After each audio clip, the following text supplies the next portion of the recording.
సాగు ఇవ్వాలి. GO number 46 అక్కడనే పోయింది. గురుకులాల రోడ్డు మీద తిరిగి వాళ్ళు అలసిపోయారు. వాళ్ళ గ్రూప్ 2 వాళ్ళు పోస్టులు పెంచి పోస్ట్పోన్ చేయమంటే పోస్టులు పెంచకుండానే కేవలం పోస్ట్పోన్ వార్త మాత్రమే మనకిచ్చారు. 1:100 కూడా కొట్లాడుతున్నాం.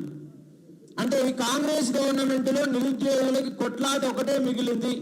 పుస్తకాలను పక్కన పెట్టి కొట్లాడమే రోడ్ ఎక్కాల్సిన పరిస్థితి కాంగ్రెస్ గవర్నమెంట్ లో మనకు దాపుకొచ్చింది. వాళ్ళు ఏమంటే 1:100 ఏమంటే లీగల్లీ ఇది సాధ్యం కాదు అని చెప్తున్నారు. లీగల్లీ సాధ్యం కాదని చెప్తున్నారు. కానీ మొదటిసారి ఎగ్జామ్ రాస్తే 14 పేపర్లు లీక్ అయి మన పేపర్ నెదర్లాండ్స్ లో అమ్ముకుంటే రద్దు చేశారు. దాని మీద సిట్టు దర్యాప్తు చేశారు.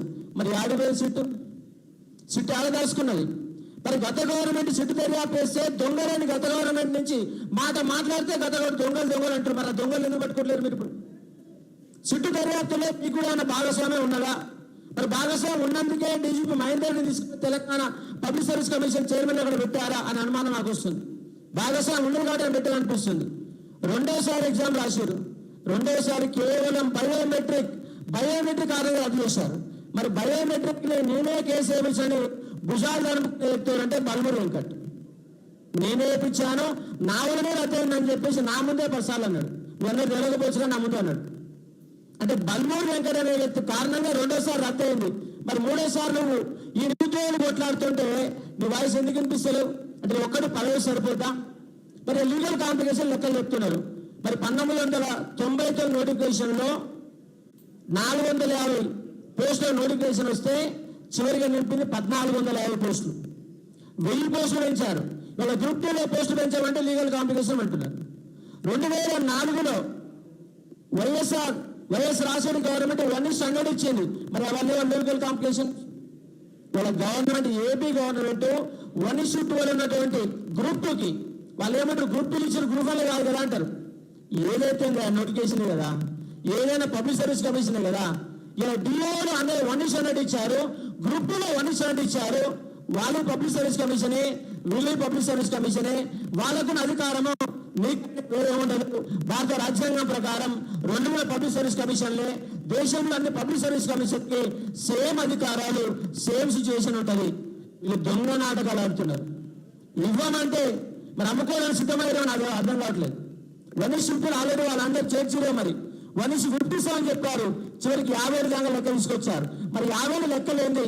ఎస్సీలు ఎంతమంది సెలెక్ట్ అయ్యారు, బీసీలు ఎంత సెలెక్ట్ అయ్యారు, ఎస్సీలు ఎంత సెలెక్ట్ అయ్యారు? ఇంత లిస్టు బయట పెట్టలేదు, బయట పెట్టారు కదా. మరి ఏ కేటగిరీకి వెళ్ళి ఎంత అయ్యో చెప్పాలా? మరి లీగల్ కాంప్లికేషన్ అప్పుడు ఏపీకి వెళ్ళి లీగల్ మనకెందుకు ఉంటుంది అనేది మొదటి ప్రశ్న. ఇంకోటి ఏమిటంటే మీకు జీవో నంబర్ 55 రద్దు చేసే అధికారం ఇచ్చింది. మరి 50 రద్దు చేసి జీవో నంబర్ 29 తీసుకొచ్చినప్పుడు మరి మీకు అధికారం ఉన్నప్పుడు ఇది కూడా 1:6 అధికారం అయితే ఉంటుంది కదా, ఉంటుంది కదా. 50 29 తీసుకొచ్చినావు, మరి అధికారం ఉంది. మరి పోయినసారి నోటిఫికేషన్ రద్దు చేసే అధికారం ఏడ్చింది నీకు? ఉన్న నోటిఫికేషన్ ఎగ్జామ్ పెట్టాలా, దాన్ని రద్దు చేసినావు, మళ్ళీ అప్లికేషన్ ఇచ్చినావు, మరి అధికారం ఎవరు ఇచ్చిండు? మరి ఆడనేమో అధికారం ఉంటుంది. తెలంగాణ పబ్లిక్ సర్వీస్ కమిషన్ ఏదో నిర్ణయం తీసుకున్న అధికారం అక్కడ ఉంటుంది, కానీ ఇక్కడ ఉండదు. ఇదేం దౌర్భాగ్యం. మొన్న తెలంగాణ రాష్ట్రం ఏర్పడ్డాక ఎస్సీ ఎస్టీ బీసీలకు అన్యాయం జరుగుతుందని మొట్టమొదటిసారి గొంతెత్తి నిలబడి కొట్లాడి ఎస్సీ ఎస్టీ బీసీ విద్యార్థులని 2.5 లక్షల మంది గ్రౌండ్ తీసుకొచ్చాం. దాంట్లో మనకి మాదిగ లాంటి వారు, అలాగే ఆర్కిష్ట లాంటి వాళ్ళ సహకారంతో అసెంబ్లీలో వాయిస్ వినిపించి చివరిగా తీసుకొచ్చినామా లేదా? మరి అక్కడ నోటిఫికేషన్ రద్దు అయిందా? రద్దు కాలేదు కదా, నోటిఫికేషన్ కొనసాగింది కదా, అలాగే ఉద్యోగాలు ఇస్తుంది కదా. మరి అక్కడ లేని లీగల్ కాంప్లికేషన్ ఇక్కడ ఎందుకుంటున్నాయి? కానీ వీళ్ళు ఇవ్వాలన్న ఉద్దేశం లేదు. ఇవాళ డిఎస్సీ వాళ్ళని రోడ్ల మీద దిప్పి వాళ్ళ గోస చూపించి ఎగ్జామ్ బలవంతంగా కట్టేసి రాపిస్తున్నారు ఎగ్జామ్స్ ని. ఇవాళ 1:100 ఇవ్వట్లేదు. ఒకటే మన పరిష్కారం కావాలంటే అందరూ వాట్సాప్ లో లింక్ చేస్తున్నారు, యూట్యూబ్ లో లింక్ చేస్తున్నారు. ఇట్లా వీడియో పెట్టాలని వెళ్ళిన 10,000 మంది వస్తారు. అందరికీ అవసరమే, కానీ రోడ్డు మీదకి రావాలంటే భయం. పోలీసులకి పిహెచ్డీ చేసిన వారికి కానిస్టేబుల్ చూస్తే పడుతుంది. పిహెచ్డీ చేసిన వాళ్ళు కానిస్టేబుల్ కూడా పీజీ చూస్తే కానీ పనులు పెడతాడు. ఎందుకు ఈ భయం? ఈ భయం వల్లనే ఈ ప్రభుత్వాలు మన ఇబ్బంది పెడుతున్నాయి. మన పిల్లలు చెప్తే నా ఇంటికాడ 100 మంది పోలీసులు పెట్టారు, 100 మందిని పెట్టారు. షిఫ్ట్కి 6 మంది చెప్పారు, 100 మంది చెప్పారు, బారికేళ్లు పెట్టారు. అయినా కూడా నేనేం భయపడలా. మొత్తం చుట్టూ అన్ననే వచ్చింది, ఏడ వచ్చిన పోలీసులే, లోపల కూడా పోలే. అన్న చివరికి నాకేసిన దాన్ని గేట్ కేసిపోయింది. అంటే ఎంత దౌర్భాగ్యం. గత 3 రోజులు కూడా ఏడ మీటింగ్ ఉన్నా రాత్రి 2:30 నా ఇంటికి వచ్చి తల్లి పెట్టారు పోలీసులు. మన్నా నైట్గా 4 పెట్టారు, అంతకుముందు 4 పెట్టారు. ఇవాళ కూడా చైతన్యపూర్ పోలీస్ స్టేషన్లో 2 గంటలు కూర్చొని వచ్చింది. ప్రతి రోజు నిర్బంధమే. మరి ఆయన భయపడుతున్నా? మరి నన్ను ఏమంటారు అంటే అంటే కోచింగ్ సెంటర్ అంటారు. కోచింగ్ సెంటర్ కాదు, ప్రశ్నిస్తున్నా. ప్రతి నోటిఫికేషన్ మొట్టమొదటి జరిగే అన్యాయాల అక్రమాల పైన నా డిసిషన్ బోర్డు ప్రత్యక్షమవుతాయి. నా డిసిషన్ బోర్డు ప్రత్యక్షమైన తర్వాతనే అది ఉద్యోగ రూపం దాలుస్తుంది. అచ్చం కంపల్సరీ అందరూ తెలుసు. అది గ్రూప్ 2 కావచ్చు, గ్రూప్ 1 కావచ్చు, జేపీ కావచ్చు, ఎస్ఐ కానిస్టేబుల్ కావచ్చు, ఏ ఇన్స్టిట్యూట్ అయినా మొట్టమొదటిసారిగా నోటిఫికేషన్ తప్పించాలని బహిరంగ పక్షులు ఎవరైనా చూశారు, ప్రశ్నిస్తున్నాడు. కాబట్టి నా పైన వాళ్ళ కాంగ్రెస్ కొంతమందిని కుక్కలు నా మీద వెళ్తున్నారు. పిచ్చి కుక్కలు అరుస్తా ఉన్నారు. వాళ్ళకు నాలెడ్జ్ లేదు, సిలబస్ లేదు, ఏది తెలియదు. వెళ్ళడం ఒకటే తెలుసు. అటువంటి వాళ్ళు వాళ్ళ ఈ వ్యవస్థను నాశనం చేయడానికి కంకణం పట్టుకొని పనిచేస్తూ ఉన్నారు. కానీ నిరుద్యోగులారా, భయపడితే పారిపోతాం, నిలబడితే గెలుస్తాం.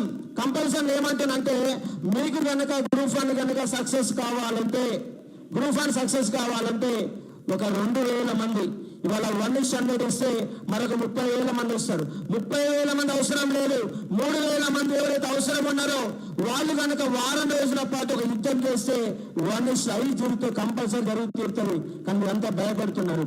ఆ భయమే మన వెనక వెళ్తుంది. కానీ 3,000 మంది, కనీసం 1,000 మంది కనపడండి. మీకు 1:100 ఎట్లా కాదని చేసి చూపిస్తాను. ఒక్కరోజు ముట్టడి చేస్తే గవర్నమెంట్ భయభ్రాంతులకు గురి ఉంది. అలాంటి ముట్టడి కనుక చేస్తే కంపల్సరీ దిగొస్తుంది. రేవంత్ గవర్నమెంట్ ఒక మెడల్ ఉంచాల్సిందే, మనం కంపల్సరీ సాధించుకోవాల్సిందే. గతంలో ఎన్నో సాధించుకున్నాం, మళ్ళీ సాధించుకుంటాం. తెలంగాణ రాష్ట్ర సాధించుకున్నాం, కేసీఆర్ గవర్నమెంట్ పోగొట్టినాం, మీ గవర్నమెంట్ తీసుకొచ్చి మీ గవర్నమెంట్ కూడా పోగొడతాం. 100% సాధ్యమైపోతే కష్టమే కాదు. కంపల్సరీగా 1:100 సాధించుకుంటామని ఇక వాళ్ళందరం తీర్మానం చేసి దాన్ని నిలబడాలా. ఏదో మీటింగ్ అయిపోయిందా, మైక్ అయిపోయిందా, బయటకు పోతామంటే ఈ సమస్య పరిష్కారం కాదు. ప్రతి ఒక్కరు నేను ఒక సీరియస్ తీసుకొని, నేను సీరియస్ తీసుకుంటా, నేను మోటివేట్ చేస్తా.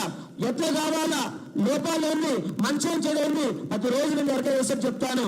కానీ దాన్ని మీరు ఫాలో అయితే ఈజీగా సక్సెస్ అవ్వడానికి అవకాశం ఉంది.